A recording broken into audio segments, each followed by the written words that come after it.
Hello my dear student, welcome back to Aryan classes. આર્યન ક્લાસીસમાં તમારું હાર્દિક સ્વાગત કરું છું.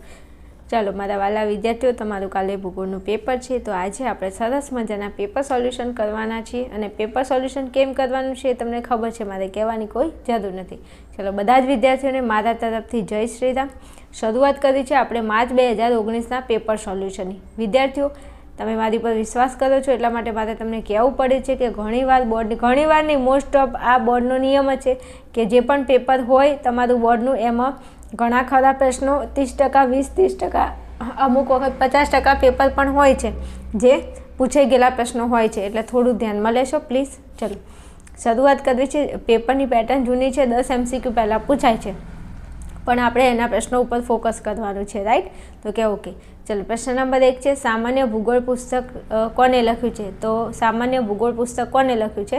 તો બર્નાર્ડ વેરેનિયસે લખ્યું છે. કોને? બર્નાર્ડ વેરેનિયસે આ પુસ્તક લખ્યું છે, રાઈટ? ઓકે. ચલો પછી પ્રશ્ન નંબર 2 છે, ભારતનું સૌથી વધારે સ્ત્રી પુરુષ પ્રમાણ ધરાવતું રાજ્ય કયું છે? તો ભારતમાં સૌથી વધારે સ્ત્રી પુરુષનું પ્રમાણ ધરાવતું રાજ્ય કયું છે? તો કે કેરળ છે, રાઈટ? કે ઓકે. ચલો પછી 3 નંબરમાં, દક્ષિણ ભારતના કયા લોકો પ્રાથમિક પ્રવૃત્તિ કરે છે? તો દક્ષિણ ભારતના કયા લોકો છે એ જે પ્રાથમિક પ્રવૃત્તિ કરે છે? તો પાલિયાન લોકો જે છે એ પ્રાથમિક પ્રવૃત્તિ કરે છે. ચલો પ્રશ્ન નંબર 4, સંદેશા વ્યવહારને ખૂબ સરળ બનાવનાર.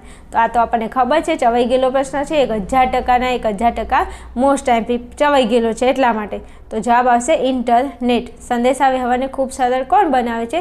તો કે ઇન્ટરનેટ બનાવે છે. ચલો પછી પ્રશ્ન નંબર 5, વિશ્વમાં સૌ પ્રથમ રેલવેની શરૂઆત કયા વર્ષમાં થઈ છે? હવે તમને અહીંયા વિશ્વમાં પૂછ્યું છે, તો જવાબ આવશે 1825માં થઈ હતી વિશ્વમાં. પણ ભારત કહેતો 1853. એટલે આ બેમાં ભૂલ ન થાય એનું ધ્યાન રાખજો, ખાસ સમખાસો. આ બંનેની અંદર ભૂલ ના થાય એનું ધ્યાન રાખજો, સમજ્યા? મારે કલે જાઓ. એટલે આ 2 પ્રશ્નો છે. વિશ્વ પૂછે તો 1825 વિશ્વમાં પહેલાં, ભારત પૂછે તો 1853 ભારતમાં પછી થઈ હતી. ચલો આગળ જઈએ તો પ્રશ્ન નંબર 6, ઇન્ટરનેટ દ્વારા કમ્પ્યુટરની મદદથી તૈયાર કરેલા સંદેશા આપલે કરવાની પ્રક્રિયાને ખાલી જગ્યા કહે છે. તો ઇન્ટરનેટ દ્વારા તમે જે સંદેશાની આપલે કરો છો ઇન્ટરનેટનો ઉપયોગ કરીને, તો એને શું કહેવાય? ઈમેલ કહેવાય. શું કહેવાય? ઈમેલ કહેવાય. ચલો 7માં, ડ્રેજિંગ એટલે શું? શું કીધું છે? ડ્રેજિંગ એટલે શું? તો જવાબ આવશે નદી તળમાંથી કાપ કાઢવાની પ્રક્રિયા. ખાસો પૂછાઈ ગયેલો પ્રશ્ન, ચવાઈ ગયેલો પ્રશ્ન, ઘણીવાર પૂછી લે, વિભાગ બીમાં પૂછી લે કે ડ્રેજિંગ એટલે શું સમજાવો, તો તમારે લખવું પડે નદી તળમાંથી કાપ કાઢવાની પ્રક્રિયાને શું કહેવાય? ડ્રેજિંગ કહે છે, રાઈટ? તો કે ઓકે. ચલો પછી 8 નંબર છે, નીચેનામાંથી કયું શહેર શૈક્ષણિક કેન્દ્ર નથી? તો આ પ્રશ્ન ઘણીવાર પૂછાઈ ગયો, ધ્યાનમાં લેજો. નીચેનામાંથી કયું શહેર શૈક્ષણિક કેન્દ્ર નથી? તો જવાબ શું આવશે? ખડકવાસલા. શું શૈક્ષણિક નથી એટલે જવાબ આવશે ખડકવાસલા. ઓકે, આ ધ્યાનમાં લેજો. ખડકનો વાસલો. શું? ખડકનો વાસલો. ચાલો પછી 9માં, નકશાની મુદ્રિત માહિતીને કમ્પ્યુટરમાં ઉમેરવા માટે કયા સાધનોનો ઉપયોગ કરવામાં આવે છે? નકશાની જે માહિતી હોય એને કમ્પ્યુટરમાં ઉમેરવી હોય તો શેનો ઉપયોગ કરવામાં આવે છે? તો સ્કેનરનો. શેનો? સ્કેનરનો ઉપયોગ કરવામાં આવે છે. ચાલો પછી, એક જ પરિમાણ ધરાવતો આલેખ કયો છે? તો એક જ પરિણામ, મારા મોંમાંની એક જ છોકરી છે રેખા.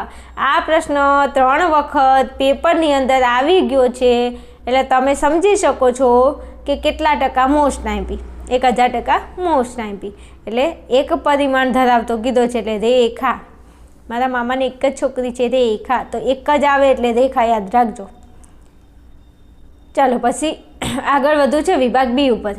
વિભાગ બીમાં ટૂંકા પ્રશ્નો છે. પ્રશ્ન નંબર 11 છે, એમાં કીધું છે કે કયા સમયગાળાને સંશોધન યુગ કહે છે? આ પ્રશ્ન 1000%ના 1000% મોસ્ટ આઈપી ઘણીવાર આવી ગયો છે, પછી કહેતા નહીં કે કીધું નહોતું હો. હા, તો 15મી સદીનો જે ઉત્તરાર્ધ છે, તો 15મી સદીના ઉત્તરાર્ધથી 18મી સદી સુધીનો જે સમયનો ગાળો છે એને શું કહેવાય? સંશોધન યુગ કહે છે, રાઈટ? હા.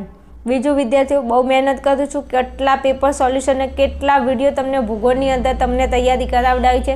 હવે તો આમ શરીર બી થાકી ગયું છે મારું, તબિયત બી ખરાબ છે, પણ તો પણ તમારા માટે મહેનત કરું છું. એટલે તમે મારી મહેનતની થોડી કદર કરજો અને જરા મારા વિડીયોમાં થોડી સારી એવી 2-5% સારી કોમેન્ટ કરજો, તો મને થોડો મજો પડી જાય એમ, સમજ્યા ને? હા, એમ મારા કલે જાઓ. હા, અને બધા વિદ્યાર્થીઓને કહેવાનું દિલથી થેન્ક યુ, તમે બહુ સારી કોમેન્ટ કરો છો, એના માટે તમારા સંસ્કારો સારા છે એટલે સારી કોમેન્ટ કરો છો બધા. ચલો પછી 12માં કીધું છે ખનિજની વ્યાખ્યા. તો આ ખનિજની વ્યાખ્યા બીજી વાર આવી ગઈ. એક પેપર હતું એમાંય આવી ગઈ હતી આગળ ને અહીંયા પણ છે, એટલે તૈયાર કરી નાખજો એમ. તો ખનિજ એટલે નિશ્ચિત અણુરચના, રાસાયણિક બંધારણ અને રાસાયણિક સમાન ગુણધર્મ ધરાવતા જે ઘન, પછી પ્રવાહી અને વાયુમય પદાર્થો હોય એને શું કહેવાય? ખનિજ કહે છે. રાઈટ. ચલો પછી 13માં ઇન્ટરનેટના આંતરરાષ્ટ્રીય વ્યવહારનું ઉદ્ગમ કેન્દ્ર કયો દેશ છે? તો ઇન્ટરનેટના આંતરરાષ્ટ્રીય વ્યવહારનું ઉદ્ગમ કેન્દ્ર કયો દેશ છે? તો USA. US અને A, United state of America. ચલો પછી વિશ્વની સૌથી લાંબી પાઇપલાઇન. જો આ પ્રશ્નો હતો, આ પણ પ્રશ્ન મેં આગળ જોયો છે એટલે ધ્યાનમાં લેજો. તો વિશ્વની લાંબી કીધી છે તો કોમેકોન. શું આવશે? કોમેકોન. તમે મારા 5 કે 6 પેપર સોલ્યુશન કરો ને તો તમારા વિભાગીની તૈયારી પૂરેપૂરી થઈ જાય. કેમ? કારણ કે રિપીટેડલી પ્રશ્નો રિપીટ થાય તો આપણને મજો પડી જાય અને એક્ઝામમાં બેઠા ક્વેશ્ચન જોવા મળે તો કેટલી મજા આવે. બીજું, ભૂગોળમાં કોઈ તૈયારી બાકી હોય તો ડેસ્ક્રિપ્શનની અંદર લિંક આપેલી છે, ત્યાં જઈ અને તમે બધા વિડીયો જોઈ શકો છો. વિભાગ A, B, C, D અને E જવાબ સાથે આપેલા છે. ખાલી D જવાબ સાથે નથી, બાકી Dના IMP પ્રશ્નો તો આપેલા જ છે, એટલે એકવાર જોઈ લેજો હો. ચલો 15માં ભારતનો પ્રથમ ઉપગ્રહ કયો છે?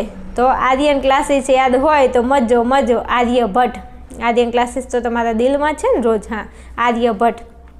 અને કઈ તારીખ કઈ હતી? 19 એપ્રિલ 1975. 19 એપ્રિલ 1975 આ પ્રશ્ન પૂછાયો, પછી સાલ બહુ પૂછાય છે. 19 એપ્રિલ 1975 બહુ સાલ પૂછાય છે એટલે ધ્યાનમાં લેજો. રાઈટ. ઓકે. ચલો પછી કીધું છે આસિયાન સંગઠનનું વડું મથક ક્યાં આવેલું છે? તો આસિયાન આવ્યું તો પછી આપણને યાદ રાખવું જોઈએ ને, આજા તુજકો. હવે બસ લગભગ 3 વખત મેં 4 વખત સોંગ ગાઈ લીધું એટલે તમે હવે સમજી જજો. આજા. શું? આજા એટલે આ એટલે આસિયાન ને જા એટલે જાકાર્તા. રાઈટ. યાદ રહેશે. શાકનું વડું મથક પૂછે તો કાઠમંડુ. અને આ બધા 3 છે એના પૂછાય છે એટલે તમે કરી નાખજો એમ.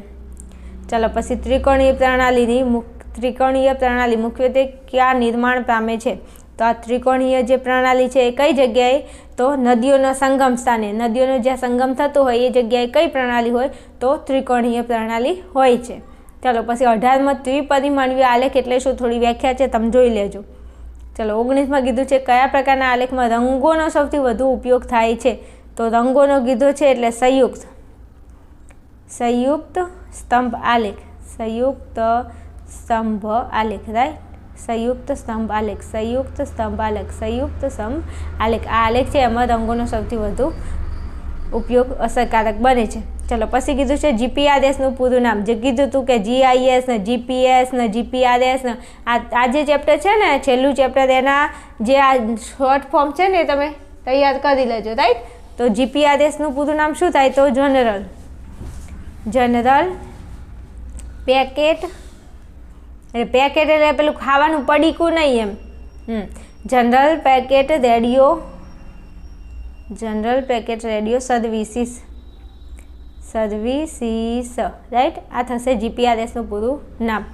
GPSનું પૂછે તો ગ્લોબલ પોઝિશનિંગ સિસ્ટમ. અને થોડું યાદ રાખજો. અને GISનું પૂછી લે તો જિયોગ્રાફિક ઇન્ફોર્મેશન સિસ્ટમ. તો આ બધા પૂરા નામ. પછી નાટમોનું પૂરું નામ. આ બધા પૂરા નામ તૈયાર કરીને જજો. પછી કહેતા નહીં કે બેન તમે કીધું નહોતું એમ. હા, હાલો ત્યાંથી આગળ જવું છે તો વિભાગ C છે. હવે વિભાગ Cની અંદર કાંઈ તમે પ્રશ્નો જોઈ શકો છો. થોડા મેં પ્રશ્નો આપ્યા અને આ બધા થોડા પ્રશ્નો સરખાઈ અને થોડા ચેક કરી લેજો.